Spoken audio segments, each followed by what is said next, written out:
దావీదు కీర్తనలు 37వ అధ్యాయము.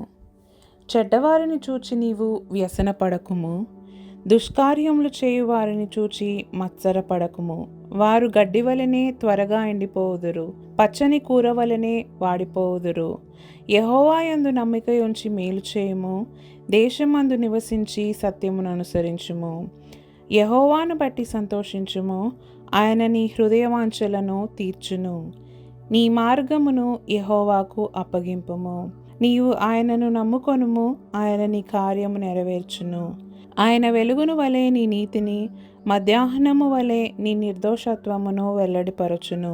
యెహోవా ఎదుట మౌనముగా నుండి ఆయన కొరకు కనిపెట్టుకొనుము. తన మార్గమున వర్ధిల్లు వాని చూచి వ్యసనపడకుము, దురాలోచనలు నెరవేర్చుకొను వాని చూచి వ్యసనపడకుము. కోపము మానుము, ఆగ్రహము విడిచిపెట్టుము. వ్యసన పడకుము, అది కీడుకే కారణము. కీడు చేయువారు నిర్మూలమగుదురు, యెహోవా కొరకు కనిపెట్టుకొనువారు దేశమును స్వతంత్రించుకొందురు. ఇక కొంతకాలమునకు భక్తిహీనులు లేకపోవుదురు, వారి స్థలమును జాగ్రత్తగా పరిశీలించినను వారు కనబడకపోవుదురు. దీనులు భూమిని స్వతంత్రించుకొందురు, బహు క్షేమము కలిగి సుఖించెదరు. భక్తిహీనులు నీతిమంతుల మీద దురాలోచన చేయుదురు, వారిని చూచి పండ్లు కొరుకుదురు. వారి కాలము వచ్చుచుండుట ప్రభువు చూచుచున్నాడు, వారిని చూచి ఆయన నవ్వుచున్నాడు.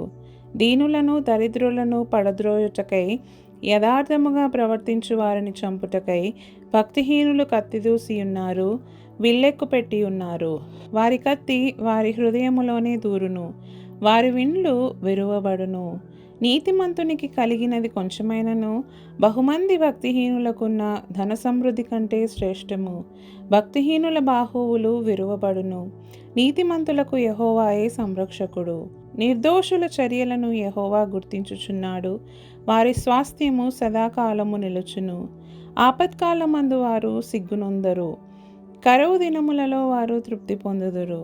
భక్తిహీనులు నశించిపోవుదురు, యెహోవా విరోధులు మేత భూముల సొగసును పోలియుందురు. అది కనబడకపోవునట్లు వారు పొగవలే కనబడకపోవుదురు.